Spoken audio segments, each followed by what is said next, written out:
Hi everyone, welcome back to Evangeline Oracle. The purpose of this group of videos is going to be to discuss and explore some of the meanings behind the 22 archetype cards of the Major Arcana. Some people say Arcana, there's a lot of dispute about that on the internet, of the traditional Rider Waite tarot deck, Rider Waite Smith to be more precise. This game, as it was originally, of tarot, dates back to the 15th century, Italy, Europe. By the 18th century, it took on a new meaning with the spiritualist movement, so it changed. The purpose of the cards changed at that point. And people began using it as a form of fortune telling, reading energy, divination, and so forth. Now, people have tarot readings to learn something about themselves, about others, read the energy around them.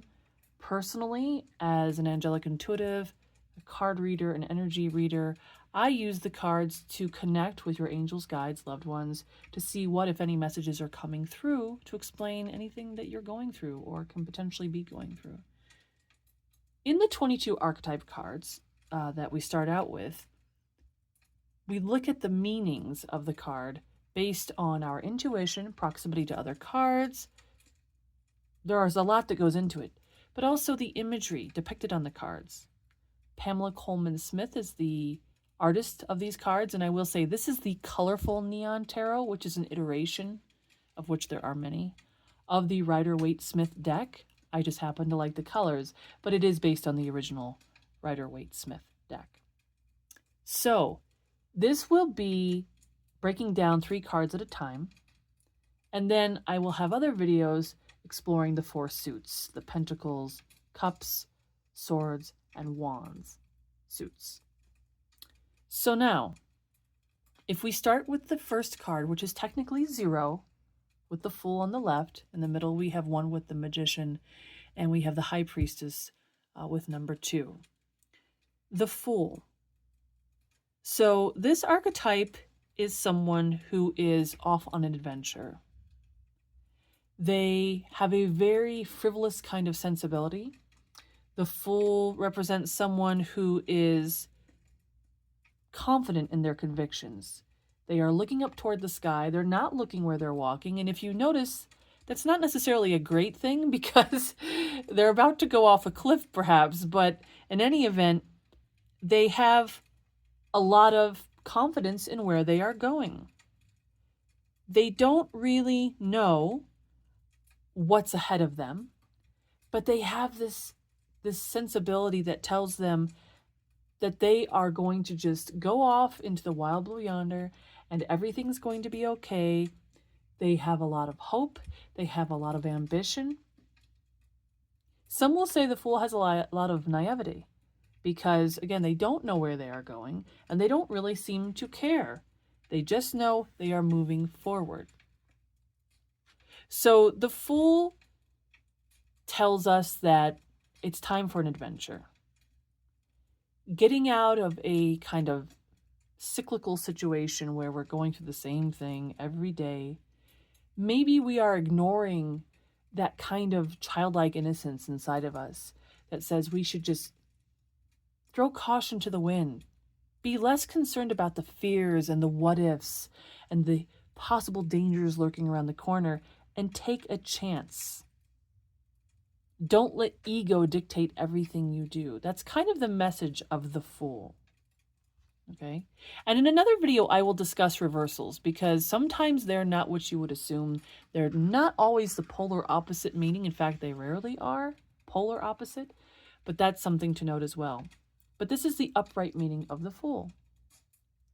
Now, looking at the Magician, you see that the Magician on their table has a cup or a chalice, a pentacle or coin, a sword, and a wand. All 4 suits of the tarot. So what does this mean? Well, this represents all of the elements of their environment. The Magician is the ultimate alchemist. So this is connecting with your higher consciousness. This is reminding you that you have every tool at your disposal. You are a strong and powerful creator. You can create in your life.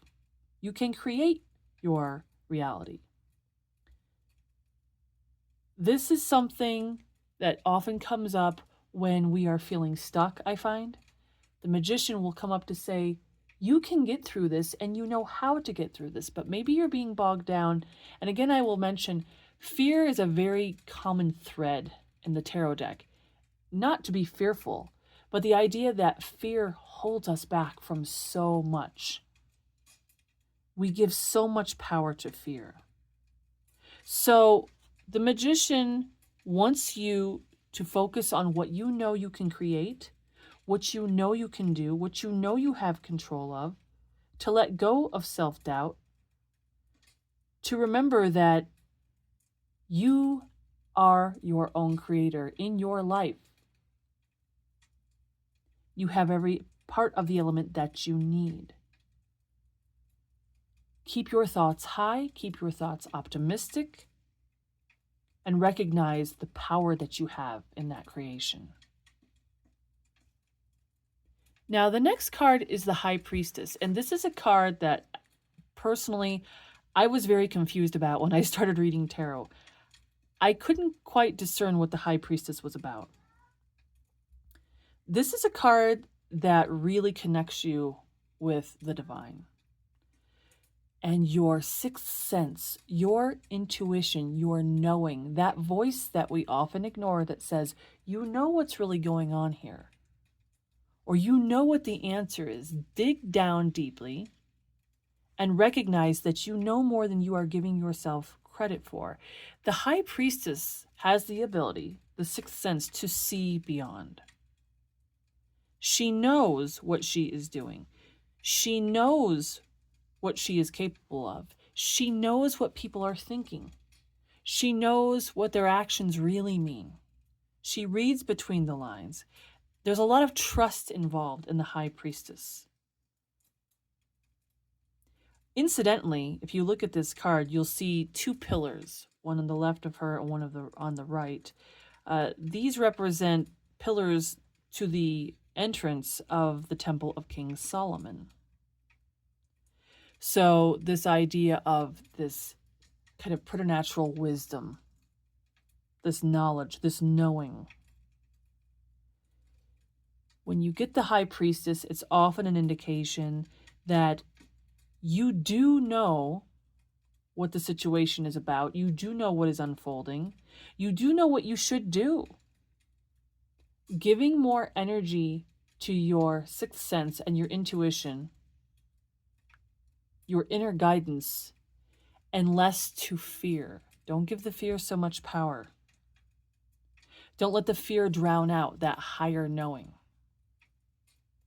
So this is, again, a brief summary, and all of these videos will be brief because there are many in-depth videos about this subject.